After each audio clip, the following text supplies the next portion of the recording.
Салам достор. Бул сапарыбыз Европанын түштүгүнөн башталат.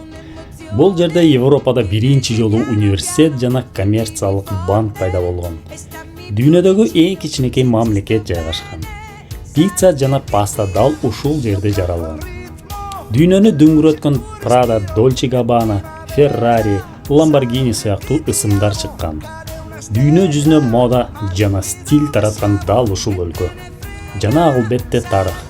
Рим империясынын доорунда курулган көчөлөрдү азырга чейин колдонуп келишет. Бул Италия. Кыска убакыттын ичинде кызыктуу фактылар менен таанышабыз, анда эмесе биз менен болуңуз.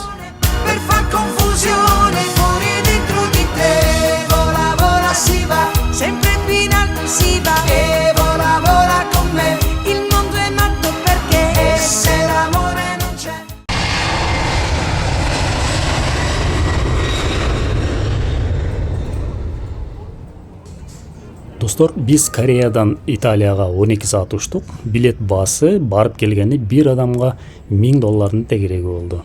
Ошентип биз Италиядабыз. Penso che un sogno così non ritorni mai più.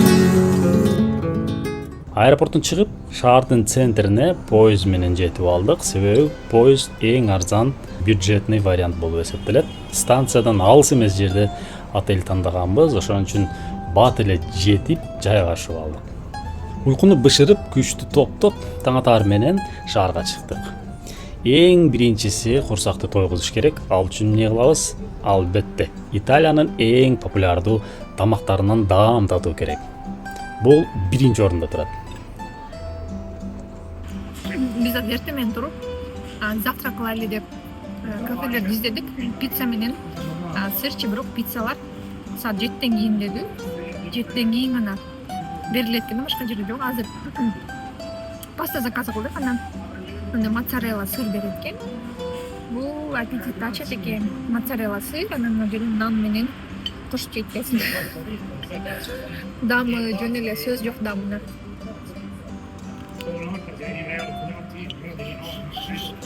Моцарелла сыр, оливковое масло, анан хлеб. Прям настоящий вкус, сырный вкус. Заказ берелде биз пастанын 2 түрүн, моцарелла, ысык багет жана сөзсүз капучино тандадык. Курсак тойгондон кийин биз Римди изилдөөгө даяр болдук. Ал үчүн Италиянын номер 1 деп эсептелген символу Колизейди көздөп жөнөдүк. Жолдо баратып нелерди байкасак болот? Мисалы, карап көрсөңүз, бул эски Рим менен заманбап Римдин тарых менен азыркы технологиялар айкалышып, болушунча тарыхтын эски көрүнүшүн сактап калганы аябай сүйүндүрөт. Колизейге жакындаган сайын негедир жүрөктөр толкундана баштады. Ошентип достор, мына биз Колизейге да жетип келдик. Бул Колизей. Достор, караңыздарчы, кандай кооз керемет. Мен оюмча бул эң кооз имараттарга кирет. Колизей биздин доордун 72-жылы курулган. Заманбап технология, компьютер машинасы жок эле бул имаратты куруп коюш үчүн 8 жыл гана сарпташкан. Болгондо дагы бул жөнөкөй конструкция эмес, бул татаал конструкция болуп эсептелет. Ичине болсо 50-60 миң адам батат. Бир аз кызыктуу фактылардан айта кетейин. Колизейдин 80дей кирип чыгуу эшиктери болгон. 60 миң адам бул жерге жайгаштырыш үчүн 15 мүнөт гана сарпталган. Чыгып кетиш үчүн 5 мүнөт жетиштүү болгон. Колизей жаратылыштын таасирине караганда адамдардын таасиринен көп жабыркаган. Себеби таш кирпичтерин бузуп талкалап, башка имараттарды курганга да иштетишкен.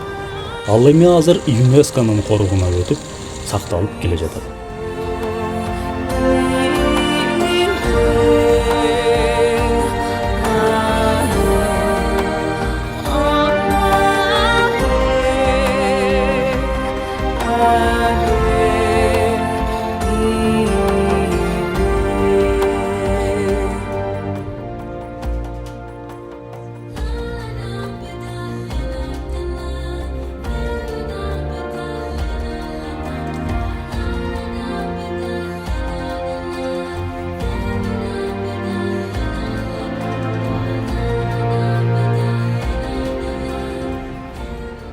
Анда эмесе биз кийинки локацияга жылабыз.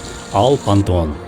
Бул имараттагы эң кооз, тарыхы кызыктуу имараттардын катарына кирет.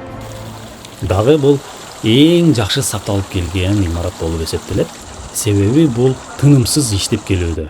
Биринчи башында курулганда бул жер бардык кудайлардын храмы деп аталган, а кийин болсо христиан чиркөөсү болуп өзгөрүлгөн. И ошондон бери чиркөө болуп иштеп келе жатат. Бул сырткы жазуусу абдан көзгө илинет. Мен сиздерге айтып берем, бул деген эмнени билдирет? Луцийдин уулу Марк Агриппа 3-чү жолу консул болуп турганда курган. Кире беришинде 16 колонна орнотулган. Буларды жакын жерден алып келип коюп койду десеңиз, анда жаңылышасыз. Себеби буларды 2000 жыл мурда атайын Египеттен бери алып келип орнотушкан. Бул да оңойго турган эмес, себеби ар бир колоннанын салмагы 60 тоннаны түзөт. Эми элестетип көрүңүз, 2000 жыл мурда буну кантип алып келишкен. Күмбөздүн ортосунда окулус деген чоң тешик бар. Ал жерден күндүн нуру түшүп, ичине жарык берип турат. Жамгыр жааган кезде дагы жамгыр ичине түшүп, полдогу дренаж системасы аркылуу чыгып кетет. Достор, эгерде Римге келсеңиз, Пантеонду сөзсүз көрүү керек. Адамдын көптүгүнө карабай, бул кереметке суктанып кетүү зарыл.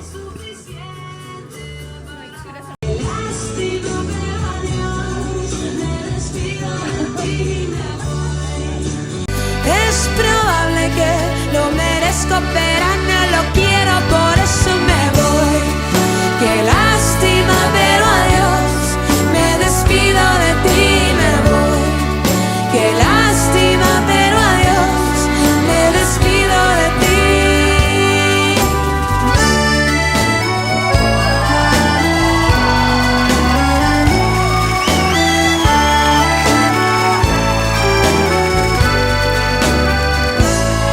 Porque sé que me espera algo mejor, alguien que sepa darme amor, de ese que endulza la sal y hace que salga el sol. Достор, биз азыр дүйнөдөгү эң кичинекей мамлекетке барабыз. Ага чейин биздин каналга каттала кетиңиз. Баса Италияга баргансызбы же жакын арада пландап жатасызбы? Бул жөнүндө комментарийге ойлоруңузду бөлүшө кетиңиздер. Бул Ватикан, карлик мамлекет. Бул мамлекет эң кичинекей болсо дагы, бирок анын тарыхы, маданияты жана таасири дүйнөгө өтө чоң. Ал Рим шаарынын ичинде жайгашкан. Ошон үчүн биз Римден кетпей эле кайра эле бир экинчи мамлекеттин ичине түшүп калдык. Ватикандын аянты болгону 44 гектарды ээлейт жана калкы 1000ге жетпейт. Ошого карабастан бул жерде дүйнөдөгү эң ири христиан чиркөөсү, Ыйык Петр базиликасы жайгашкан. Бул имарат архитектуралык керемет катары эсептелет. Ватикан өзүнүн өзгөчө башкаруу системасына ээ. Ал абсолюттук теократиялык монархия болуп саналат жана аны папа башкарат.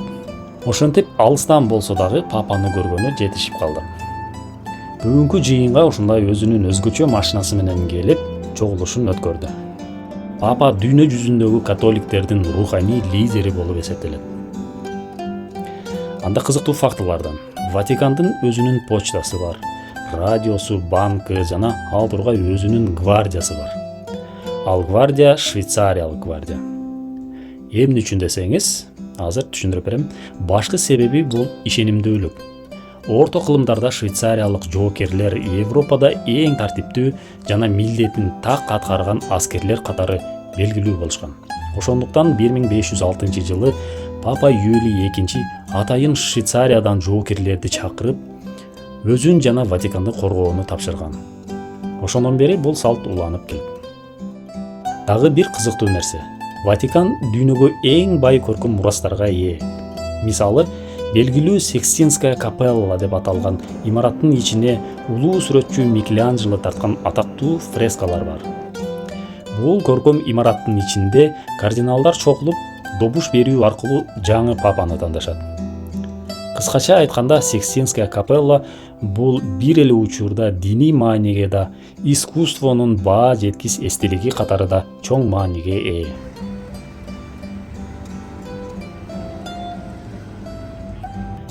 Анда биз Римге кайталы. Рим көчөлөрү дүйнөдөгү эң өзгөчө жана тарыхка бай көчөлөрдүн катарына кирет. Бул жерде ар бир көчөдө миңдеген жылдык тарых жашайт.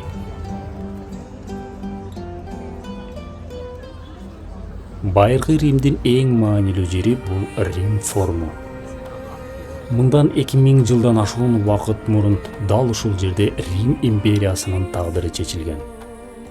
Бул жерде императорлор жана сенаторлор мыйзамдарды кабыл алышкан, соттор өткөн, элдик жыйындар уюштурулган жана чоң майрамдык жүрүштөр болгон. Форумдун ичинде Сатурн храмы, Веста храмы жана Юлий Цезарьдин урматына курулган храм сыяктуу тарыхый эстеликтер жайгашкан. Бүгүнкү күндө Рим форуму дүйнөдөгү эң белгилүү археологиялык жайлардын бири болуп эсептелет. Жыл сайын миллиондогон туристтер келип, байыркы Римдин тарыхына күбө болушат. Бул жер байыркы Рим империясынын жүрөгү деп эсептелет.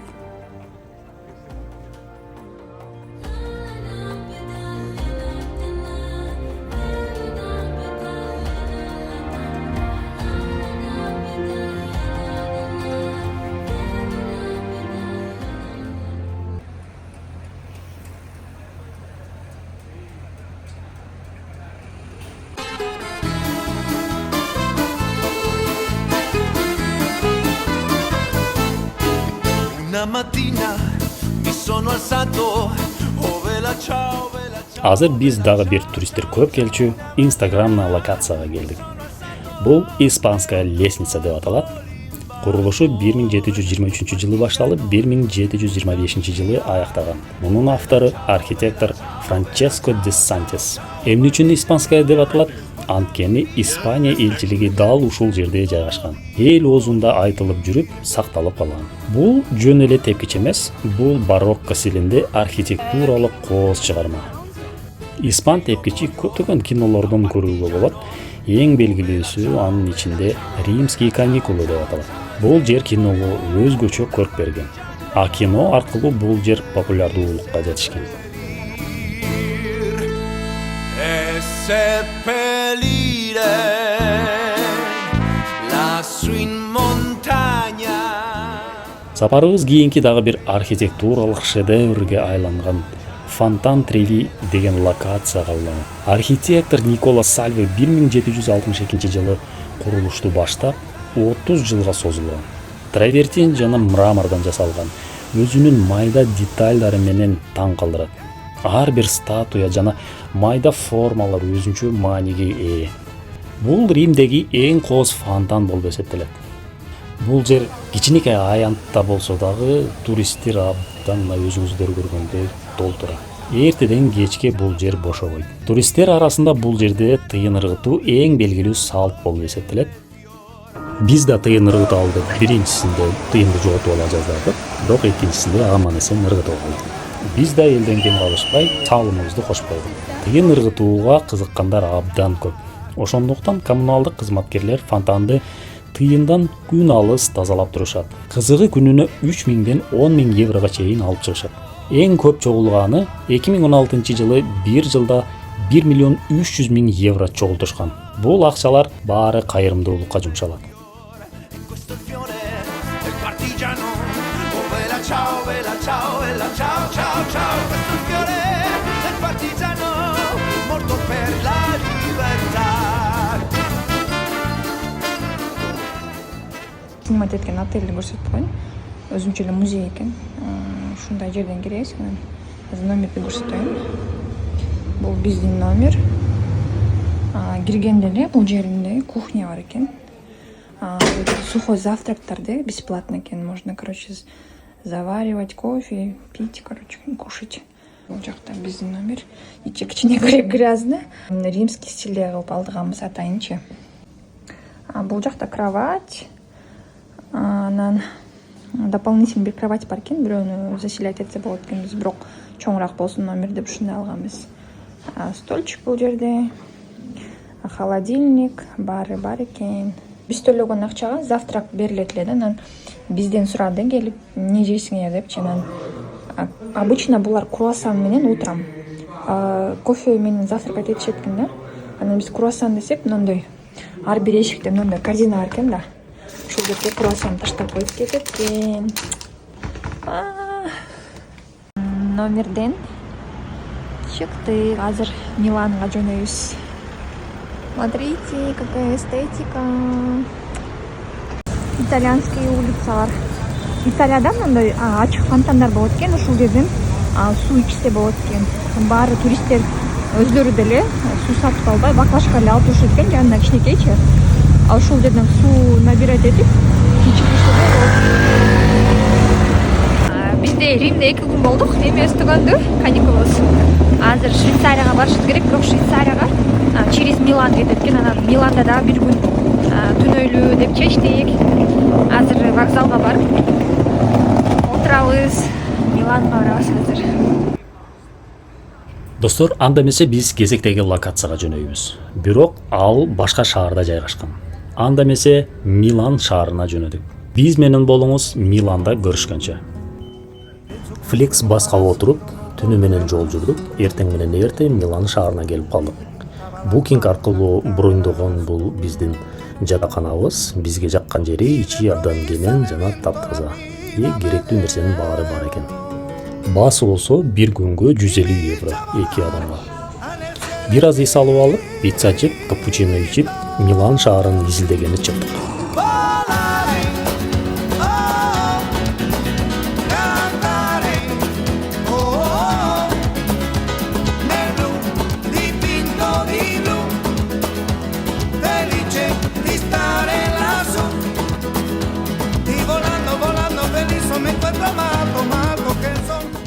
Милан бул Италиянын экономикалык жана мода борбору болуп эсептелет. Дүйнөдөгү эң атактуу мода үйлөрүнүн көбү дал ушул шаарда жайгашкан. Милан ошондой эле заманбап технологиялар менен бай тарыхтын айкалышы. Бир жагында кылымдар мурда курулган имараттарды көрсөңүз, экинчи жагында асман тиреген заманбап мунараларды көрүүгө болот. Бул Дуомо, Милан собору. Италиядагы эң атактуу архитектуралык эстеликтердин бири жана Милан шаарынын башкы символу болуп эсептелет. Ушул Миланский соборго ичи музей дагы бар экен. Билет алдык. Бир адам 10 евро экен. Азыр ичине кирип, ичинде эмне бар экенин көрөбүз. Собордун ичине кирдик. Ичи аябай чоң. 600 жыл турушкан экен ушул соборду. Ар бир детали, ар бири ручная работа.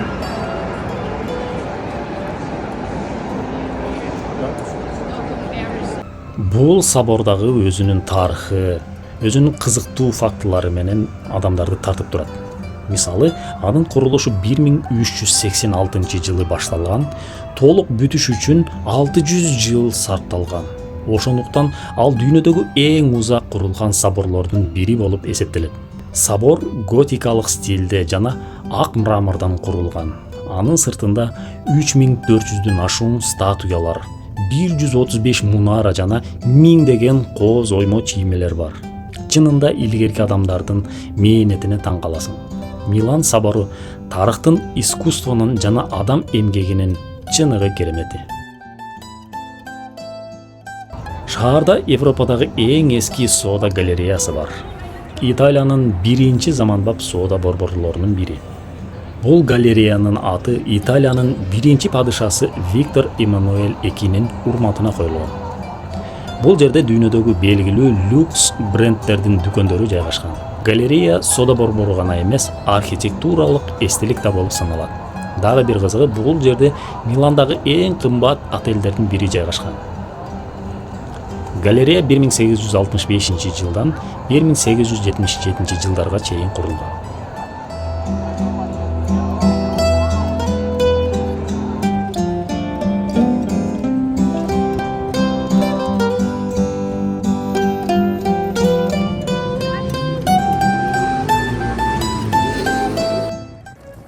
Милан футбол сүйүүчүлөрү үчүн да өзгөчө шаар. Бул жерде эки ири клуб Милан жана Интер Милан жайгашкан. Эки командага тең таандык болгон бул легендарлуу Сан-Сиро же болбосо Джузеппе Меатца стадиону. Бул жерге 75 000 адам батып, Италиянын эң чоң стадиону болуп эсептелет. Бул эки клуб бири-бирине каршы оюн өткөн кезде Сан-Сиро чыныгы согуш майданына айланып, көрүүчүлөр шумдуктуу атмосфера жаратат. Эгер Италияга саякаттоону пландасаңыз, Милан сөзсүз көрө турган шаарлардын бири. Бул жерде искусствону, тарыхты, моданы жана футболду бир убакта таба аласыз. Ошентип Италияга болгон саякатыбыз аяктап жатат, а бизди болсо кезектеги мамлекет күтүп турат. Ал өзүнүн өзгөчө кооздугу жана жаратылышы менен белгилүү Швейцария мамлекети. Анда эмесе Швейцариядан көрүшкөнчө. Баса, видеобуз жакса лайк басып, комментарий жазып, каналга каттала кетиңиздер.